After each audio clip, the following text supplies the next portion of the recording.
Welcome to Have a Kind Word with Yourself, a podcast that helps us to keep kind, creative, and connected. My name is Rose Kondo, and I'm your host. I'm a poet, a performer, a managing chucklehead, according to my sister Sue, and I love connecting with communities. In each episode, I talk to a fellow creative about their work and some of the things that help them to keep well along the way. And in every chat, I use the letters in the word kind to spark our conversation. Before we start, I'd love for you to have a think about how you like to be creative. It might not be obvious, but creativity sometimes appears in unexpected ways.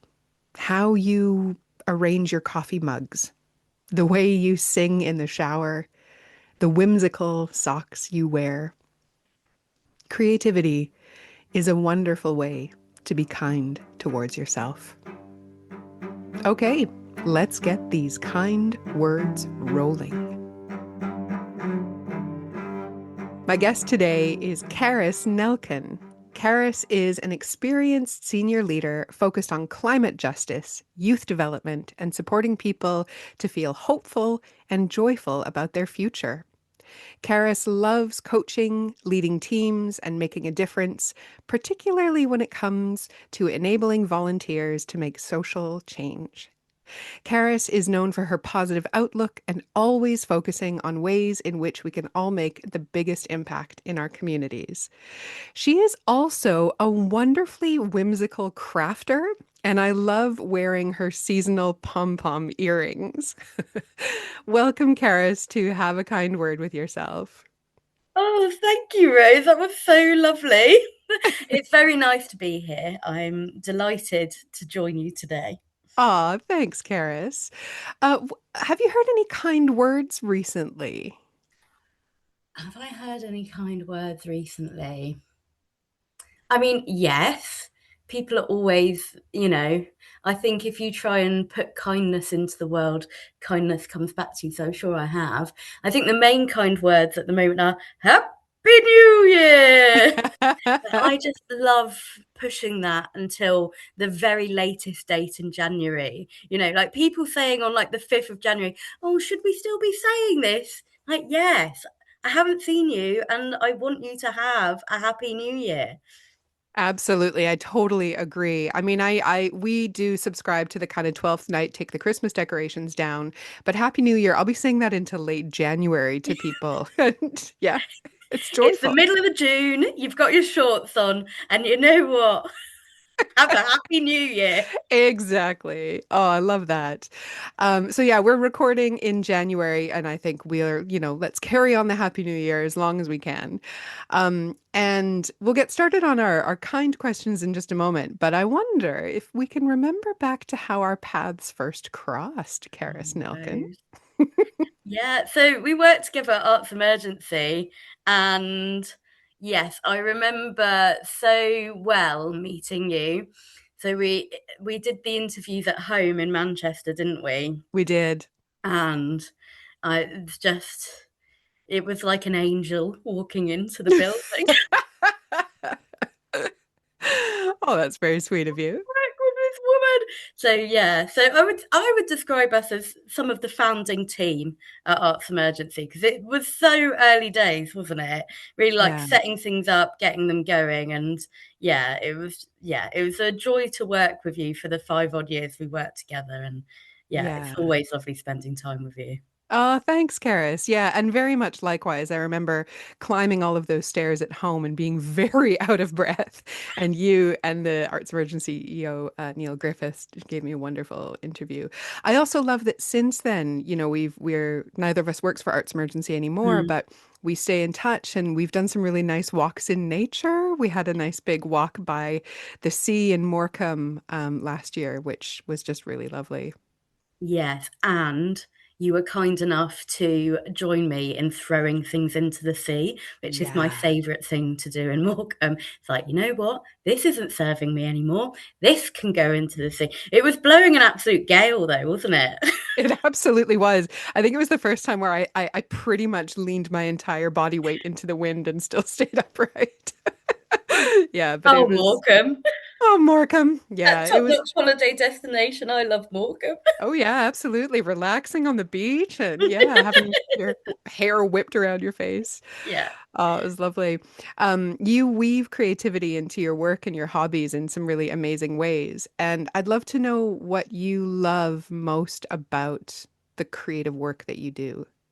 Yeah, that's a really thoughtful question because I do feel like a creative person, but I'm not a poet or a singer or a um and so I suppose I think of myself as a bit of a creative problem solver a lot of the time.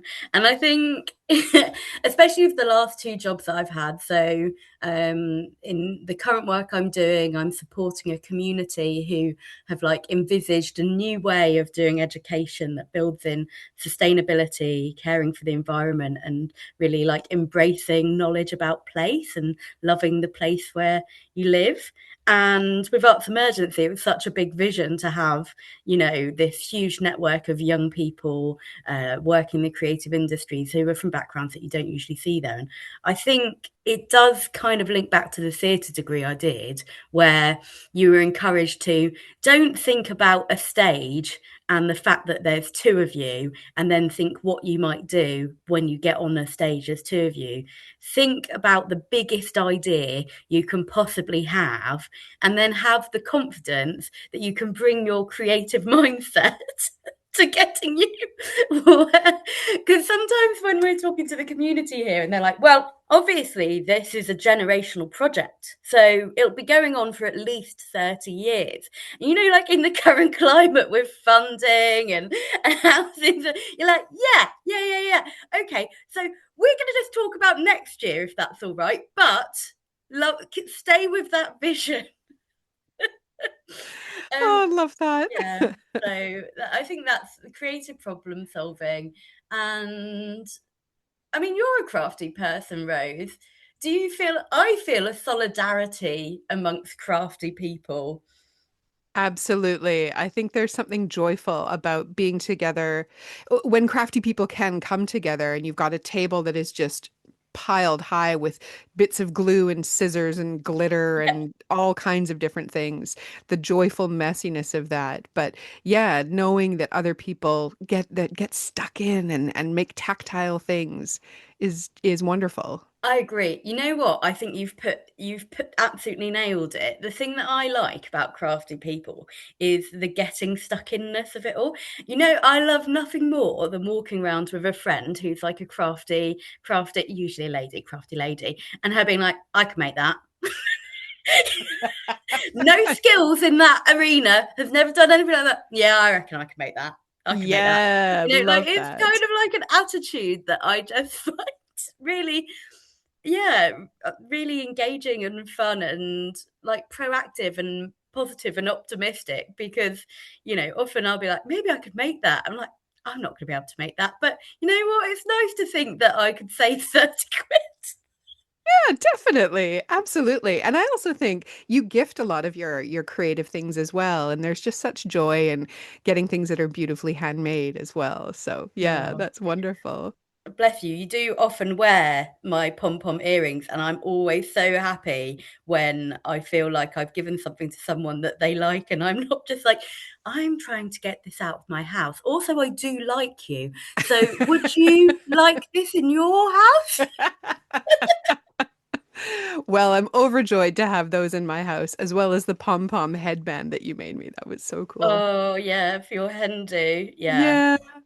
Well, we could talk crafting for ages, but I think we will jump into our kindness chat. And hey, crafting may come up during those questions. But as you know, I'm using the word kind as an acrostic poem or an acronym. It's basically using each letter of the word kind as a word for us to chat about. And so the first letter is K. And my first word is kitchen. And I'd love to know what's in your creative kitchen, what you use to cook up or create kindness, particularly towards yourself. Oh, I completely misread this question when you sent it over. And I was like, of course Rose is asking about it's one of the things I was like obsessed with when we worked together because I have never had the ability to make myself a pat lunch. Obviously I can practically do one, but I just can't make myself do one. And like throughout the day you would bring out all of these little boxes and I was like, oh no, I have to basically go on Rose's podcast and say like I'm a dumpster badger and essentially, if I didn't live with someone who cooked for me, which is very kind, that Costa keeps me alive, that's my husband, that I would just eat hummus. I would just buy hummus and I would just eat hummus. So yes, I thought this about cooking. I can say that I am Costa's sous chef. As you know, we did watch Yeah. 25 series of Top Chef during the dark pandemic. And so Wow. I do really like supporting Costa's cooking and saying things like behind when I'm yes, chef. Love that. I bet Costa loves that too. Yeah, he loves it. I you know what though? I did one kind thing I did do in the kitchen is I did learn how to make his sister's mac and cheese. Oh, So when he's wanting some comfort, even though essentially I am useless at all other cooking. So your question is actually about what are my metaphorical utensils? there you go. Yeah, exactly. Although the way you've misinterpreted is joyful as well. But yeah, how do you create kindness for yourself? I just think that there is a lot of pressure to be constantly making the most of yourself. You know, like um for example, well, I I really like doing funny things, so I should do improv. And not only should I do improv, I should be part of an improv troupe because I've got a bit of this, so I should really apply myself to doing things. And I think that's like a mindset, especially when you're in school and everyone's saying, if you're going to be a success, make sure that you apply yourself to doing things. And I feel like as an adult, I have been unlearning applying myself. Oh, real? Yeah, okay. Can you say a bit more? Yes. So when I met Costa, I was like, this is an extremely funny person. Why he should be doing something kind of creative with his time. And he was sort of saying that, when he was in university, he did a radio show. And I was like, why don't you do more of that? And he was like, because I don't want to, because I work and Yeah. then I need to rest. And I was like, this is absolutely bonkers. What does he mean that you work and then you rest? And I can't say that I am actually any good at resting because I'm not, but I have got better in the last few years at like when someone suggests, "Oh, this maybe you could do this thing that will be extremely time consuming and unpaid, but it would be good if you could do it." And just asking myself, do I actually want to do this or do I feel like I should do this? Because actually, it's not kind to yourself to be doing those things. And we've all been in situations where there's some kind of martyr being like, well, I've been so busy and I'm doing this, but I really don't have time to do it. And you just kind of think like, wow, you're really sucking the joy out of this. Like, Yeah. just don't do it. And I think I really that there comes a point where you need to say, do I want to do this? And I think also that helps you get closer to what you do want to do as well. And sometimes the creative things that you do want to do, you find because you're just doing them. So, like with the crafting, I just find that I'm talking to Costa or I'm doing something in the evening and I'm just picking up things and I'm just doing that rather than Nice. thinking, well, this evening I must sit down and create a small penguin. That Um, sounds just lovely, like really tapping into the thing that you want to do that gives you flow, that has no bigger purpose than maybe just bringing you a bit of joy. Yes, and have you heard of shouldless days? Oh, I haven't. So I'm sure it was off a podcast. I'm sorry to whoever I'm plagiarizing, but basically, having a day, I like to have at least a day a weekend where essentially I don't really get out of my pajamas and I don't really do that much that I feel I have to do. And often that means Nice. that the other day on the weekend is like a should day. I should do all the washing. I should do it. No, but I think it's just really important to rest because I mean, how many people do you know, Rose? How many people do we collectively know who just burn out? Yeah, absolutely. There's so much in what you've just said, Karis. I love that.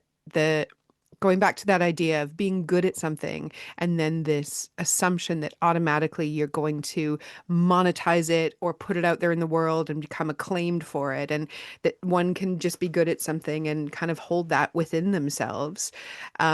And then thinking about doing things that bring us joy that are just simple, nourishing things. So often in the evenings when my husband Kieran and I are watching a program, I tend to fall asleep and I really, maybe because I'm tired and I need rest. So that's perhaps a separate thing. But I don't want to fall asleep if it's a really good movie or a really good show. And so I do have coloring books and I have a whole bunch of great pens and I just color. And I'm never going to do anything with them. They're just a Mm. really lovely, fun thing for me to do that help me stay awake.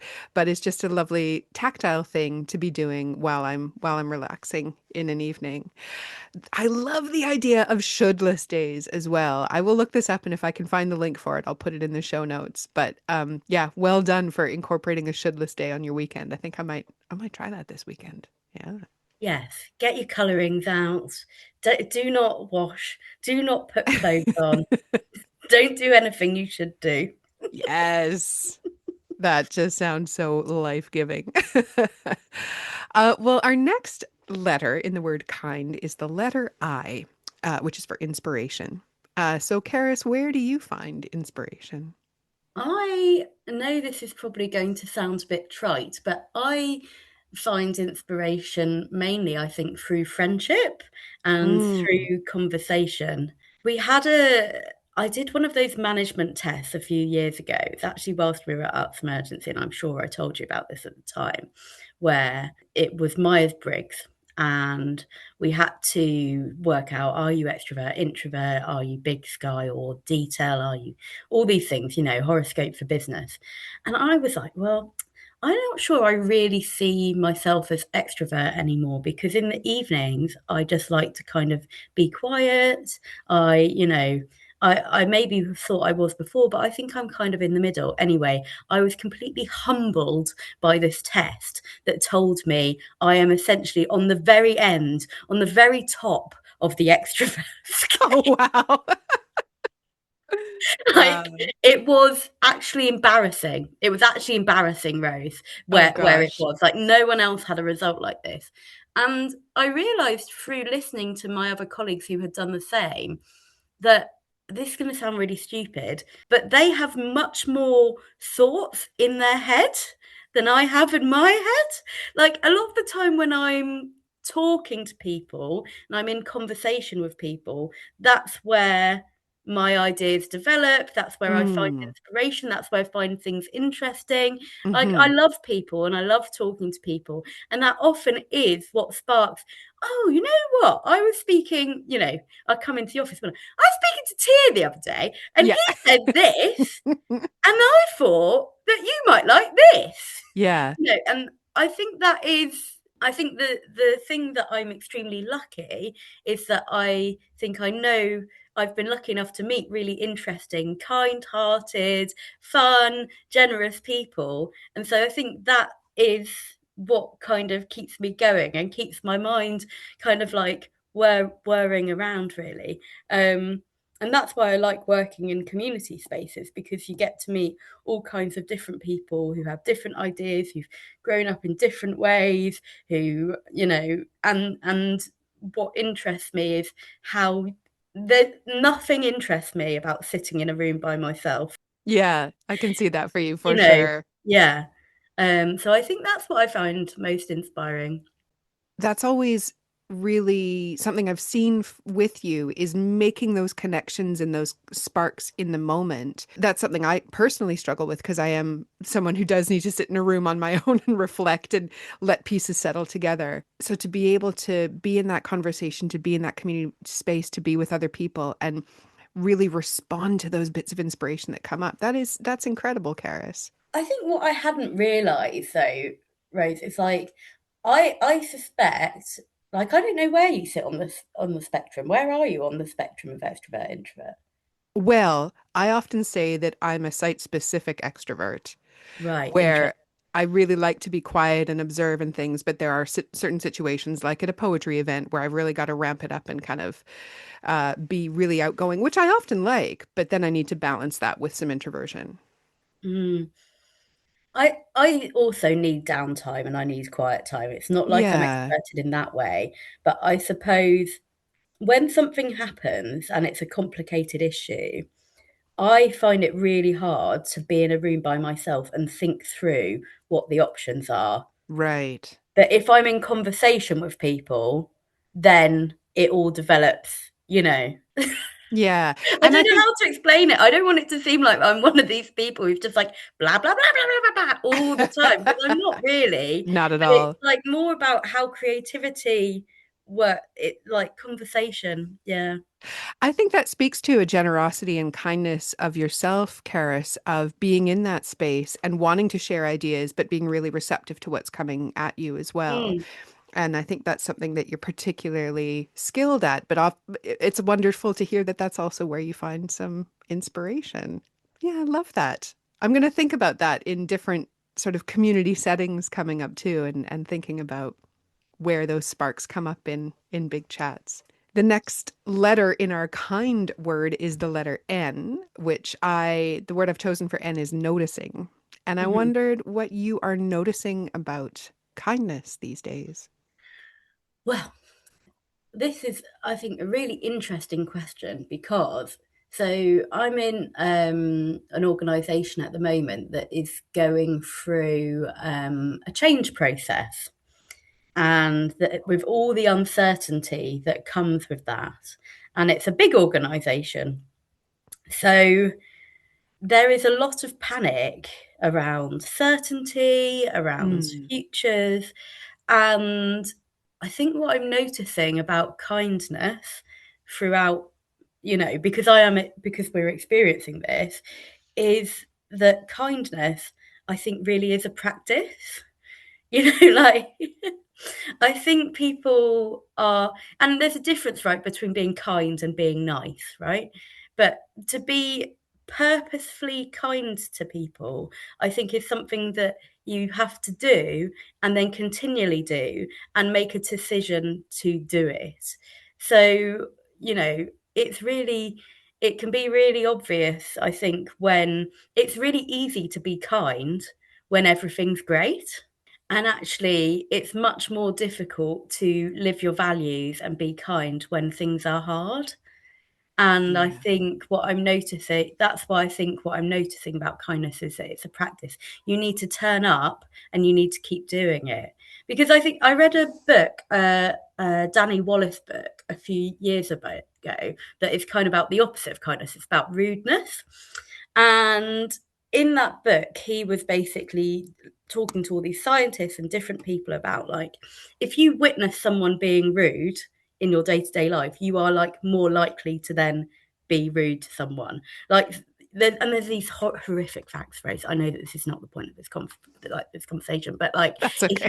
you're a surgeon and someone cuts you off on the way to work, people are like much less likely to have like a good day on the operating. It was quite a scary book, but I honestly believe that the opposite is true as well. Like Sure. if someone experiences kindness, then they are then more likely to be kind.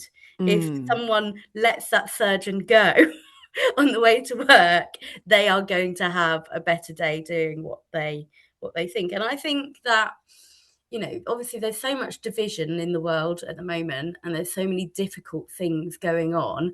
And I think, there is this. I can see the real temptation to give into tribalism and say, right, well, I'm this kind of person, so I agree with those people, and I like have these views. And I think that for me, kindness also includes accepting that there is nuance in this situation. And obviously, you know me, so you know that I'm not talking about like accepting racism Of or course. or transphobia or you know whatever it might be. But I think people need to give others grace. They need to give themselves grace. And I think when you're in a situation and someone gives you grace, that feels so good. It is a bit of a practice to purposefully move that on, and give that forward. So That's so incredibly well said. The idea of showing up and kindness being a practice. I really resonate with what you said about the difference between kindness and being nice because they are often in people's minds interchangeable. Whereas with kindness, it is something that you are constantly cultivating for yourself and for people around you. And I definitely agree that I often think of that for myself as my acts of kindness out in the world are a kind of activism. And some people might scoff, some people might say that that's too passive, but I think those seeds of really showing kindness or boosting someone's spirit can then have those ripple effects far beyond that particular experience or that particular day. And that is a good thing to be putting out in the world, particularly now when it is just easy to silo yourself in the kind of extremism that people are drifting into. It also brings to mind a phrase that my lovely friend Erin Hammond, her granny would say, kindness is within our control even when fondness is not. And that feels yeah, like such a nice touchstone from those times when, like you say, kindness is easy when everyone's getting along. It is really hard when people get under your skin or say things that feel really malicious. And we don't have to like people. We don't have to like people who aren't treating us well or who are saying unkind things, but we can choose to be kind back. I'm saying that like it's easy. It's really effing hard sometimes, but if you do that, then you know you've stuck to your values. Because I yeah. think that is the hardest thing. If someone's being unkind or, towards you, and then you get into it, you know, there is something about what that then means for your values, because your values have got, and so I think that kind of consistency. Yeah, absolutely. And it's a practice and it'll be easier some days than others. I think also depending just on our own, like how much sleep we've gotten, where, for me, where I am in my monthly cycle, those kinds of things Yes, also are contributing factors, but it it is is. a practice. I agree. It's very hard to be kind the day before your period. That is a practice. That's a true Definitely. true practice. I really connect with what you're saying about activism as well, because I mean I'm really interested in the kind of craftivism movement, right? Like who do a lot to break down the idea that essentially activism is standing on a picket line. It's doing like a certain kind of thing, because I Hmm. think I think this idea does breed this feeling that if you are not putting your body on the line, there's basically nothing else you can do, and you may as well just watch rewatches of The Office. Like there is plenty you can do on the scale Yeah. of something and nothing. I also think that in terms of activism, one of the things that we all need to do is look at how can I use the skills I have to contribute to a movement or pushing something forward. And I would say, as one of the kindest people I know, Rose, I think one of the best things you can be doing is putting some kindness into the world, because that's absolutely in your skill set. The world needs more of it. So that's what you should be doing. Like as much as, if you, I'm not saying you shouldn't be on a picket line or whatever, but this is like we need to play to our strengths. We're not all going to be able to do the same things, and I just don't think there is a lot of nuance in that conversation. I think that's why, even though I'm not saying everyone should do craftivism, I like that they bring the nuance to the conversation about activism. Oh, Karis, that's incredibly well said, and also thank you. I guess that's probably why I started this podcast, just to be complimented by people. No, I'm joking. But it speaks to thinking about what's in your wheelhouse, what you have capacity for as well, because there have been times when I've wanted to go to a march or something, and I have a chronic illness. I have IBD.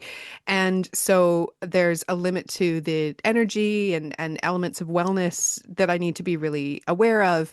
And so thinking about, yeah, what is in your wheelhouse and what you've got the capacity to do that isn't going to burn you out, but is still going to move whatever it is you're wanting to move in the direction towards what you're hoping to achieve. So yeah, really powerfully said. Thanks, Karis.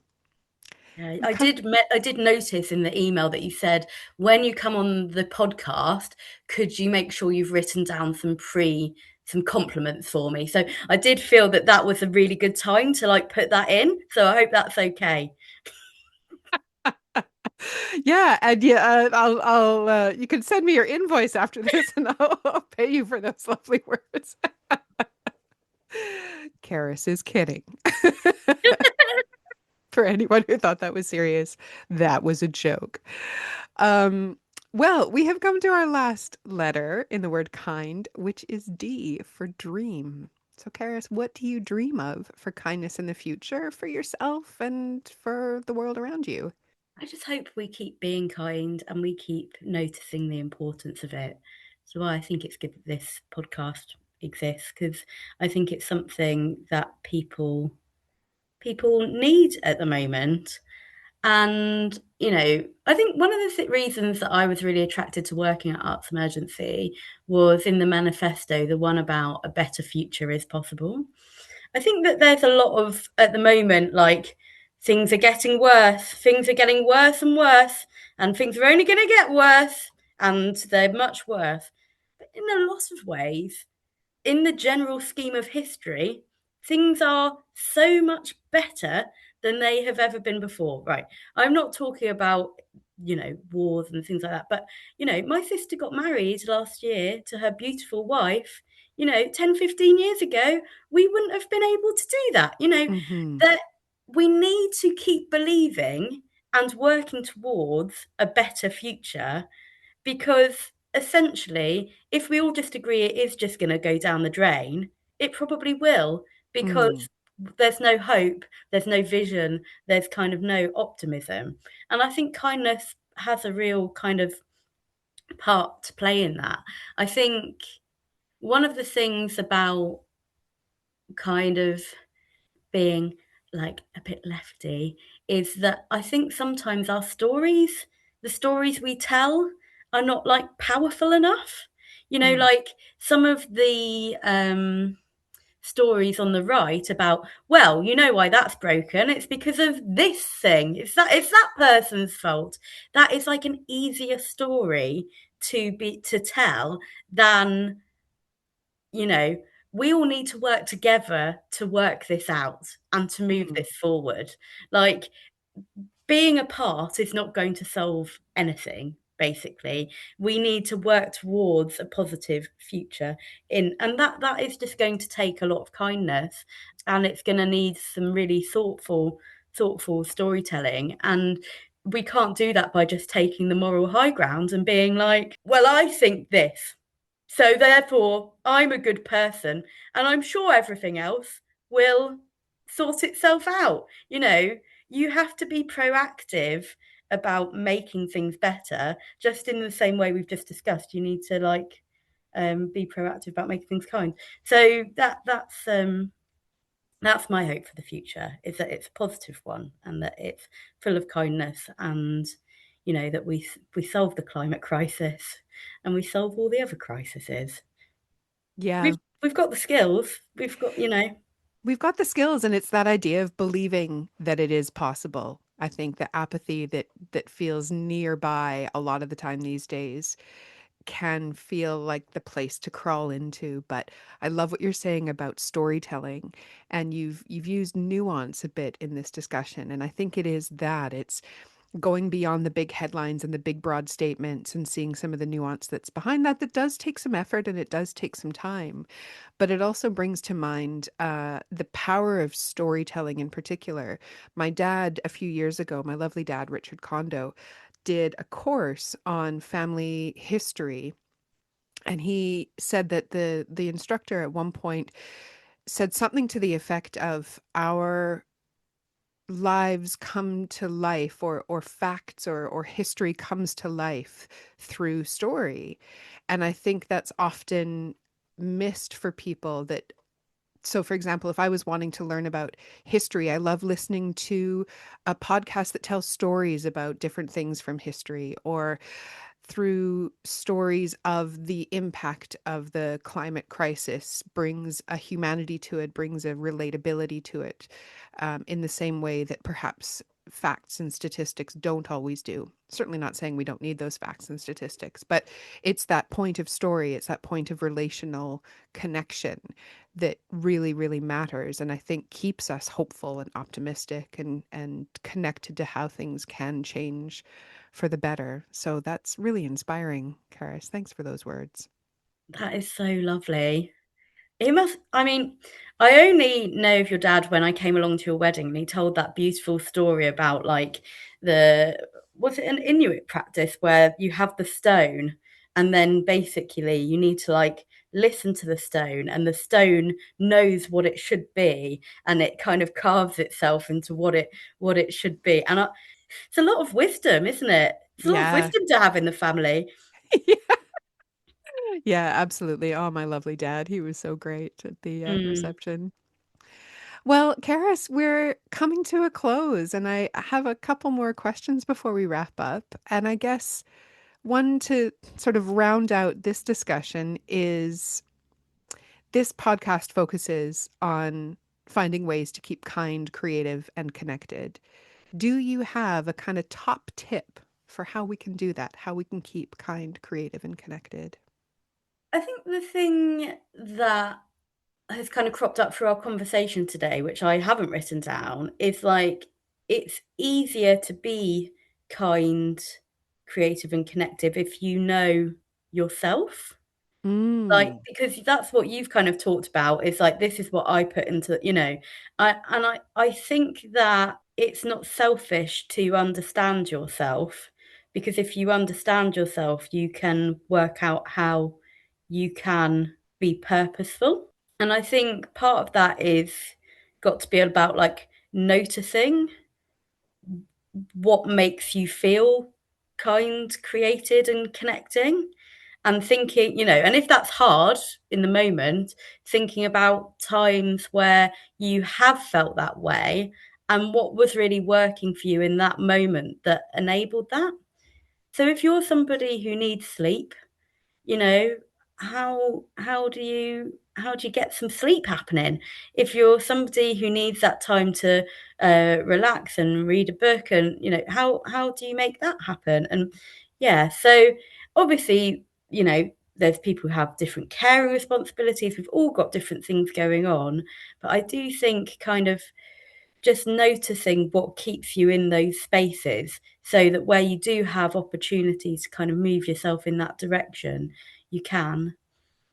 And I think the other thing, I talked a little bit about how I'm in the middle of a change process at the moment. And one of the things that we've been saying to each other is hold your nerve, right? And I Right. think because I think, as you said earlier, kindness and niceness, it's all like wrapped up in this lovely soft bow. But I think you have to be quite tough. Yeah. You need a bit of resolve to Mm-hmm. keep going. And Mm-hmm. so if you're finding that it's tough, that's not because you're not good at whatever, it's because it kind of is tough, you know? Mm-hmm. And so, yeah, hold your nerve. Oh, Karis, there's so much wisdom in what you've just said as well. And yeah, definitely knowing yourself is such a powerful place to work from. It makes me think of what you were saying before about the shouldless days, which feels so attractive. And I'm also really mindful that I don't have responsibilities that others might have with sort of pets and children and other caring things and that kind of thing. So a shouldless day is probably going to look really different person to person, but it's taking that moment to go, let me think of a couple of things to do or not do on my shouldless day that will really contribute to filling my well, to boosting my energy, to then enabling me to being more kind and more creative and more connected. And we are very much not encouraged in the wider world at the moment to take time to reflect. We're encouraged to be distracted by our phones and by busyness, and that time to take a breath and just think, in this moment, is there something I can do that's kind towards myself? Maybe that's even just the seed of it. Maybe that's even just how some of that can start. And your point about holding your nerve as well. Oof. Yeah, absolutely. Absolutely. Kindness, it's kind of tough sometimes. And you feel like you have to shield yourself a little bit in order to hold the determination to be kindness, but it's really important and very worth it. Sorry, I don't know what it's like to be on a podcast and not be in like a normal conversation with you. I'm like, yes, yes, Andre. It's reminding me of our colleague Tori. Yes. Yeah, absolute legend. She was always talking about how productivity and this need to be productive is because of capitalism. And if we feel that we need to be productive all the time, we are actually working for the man on our off time. I think that was Tori. That. And so, you know what, if you're thinking, can I afford just to have a little hour to myself or not be productive, watch some TV, and you're feeling bad about it, just think that you are fighting capitalism by doing that. If that makes you feel better. When people say, Carys, you should sell your things on Etsy. No, I do not want to engage with that. I do not want to be in service any more than I already have to. Thank you. I want to give things to my friends. Yes. So in case that helps. That is amazing. That makes me think about, we were talking just before recording of, snacks we were having over Christmas. And I make something called nuts and bolts. And for Canadian listeners, you'll know automatically what that is. If you didn't grow up in the Manitoban prairies, you might not have heard of it. It's a combination of cereal and pretzels and nuts, and you melt together Worcester sauce and soy sauce and butter. You drizzle it on, you bake it in the oven, and then it's this lovely savory snack that I eat by the shovelful every Christmas. And I give it away to friends and to work colleagues, and people love it. And someone said to me, a couple of people have said it over the years, oh, you should, go to a stall at a Christmas fair and sell this. Nope, don't want to. No. Because it brings me such joy to make these things and to give it away.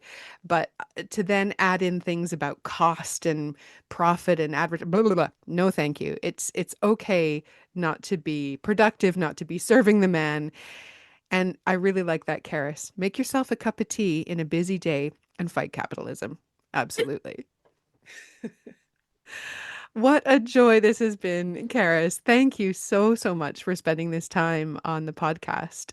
Is there anything that you would like to plug or encourage people to check out that you're involved in? If you're interested in environmental justice, I definitely recommend kind of looking up the Morecambe Bay curriculum and the brilliant work that the community is doing there. Energy Saving Trust Foundation also doing really exciting work in this space, making sure that climate action isn't just for, the usual suspects, making sure that it's, climate justice is for everybody, and to be able to tackle these kind of wicked problems, we need to have all of our best minds on it, not just the same old, same old, same old. So definitely, if that's something you're interested, have a look at those that I'm involved with. I suppose if you like really sporadic posts of pom-poms and wool, I'm at Wool N Trouble. It is not frequent, but that's where you'll find me on the internet at the moment. So Wonderful. yeah, and I'd like to plug Rose's podcast Thank you. on your Uh, podcast. Plug my podcast on my podcast. Yeah. That is definitely a promo tool I hadn't thought of. So thank you, Carys. To all those listeners out there, make sure you listen. Definitely. We will have more episodes coming soon for sure. But for now, just huge, huge thank you, Karis. This has been an absolute delight. Oh, it's been so nice to spend time with you, Rose. Yes, so thank you for having me, and I'm very inspired by you. So yeah, keep it up, and thanks for having me. Oh, this was such a joyous chat. I did record this chat with Karis in early January, and as we're now in February, well, we did just have the Lunar New Year recently, so I think it's okay to extend Happy New Year greetings for a while. So I hope 2026 is going okay for you so far. I loved hearing Karis speak about well, so many things, really, but especially about how she is a creative problem solver. Knowing her and having worked with her, I know that that is very true. But I also feel like it's a welcome reminder that creativity lives in and around us in so many different ways. I also spoke about seeing myself as a site specific extrovert. And I must give credit where it's due. I didn't come up with that phrase. I heard Mike Myers, the legendary Canadian actor, refer to himself as this on an interview with Inside the Actors Studio. And it really resonated deeply for me. I hope there have been moments in this chat that have resonated for you. Thank you so much for listening. We'll have another episode coming your way soon. You can like and subscribe on Spotify, Apple Podcasts, and Podbean. And if you like what you're hearing, perhaps give us a 5-star rating and pop through a short review. If you want to find out more about me and my work, that'd be wonderful. You can drop me a line through my website, rosecondo.net. And on my website, you can see beautiful illustrations by the wonderful artist Neve Wood, who's also known as Little Badger. Our beautiful podcast music has been composed and recorded by Eleonora Rosca. And finally, please share this. Help us to keep kind, creative, and connected.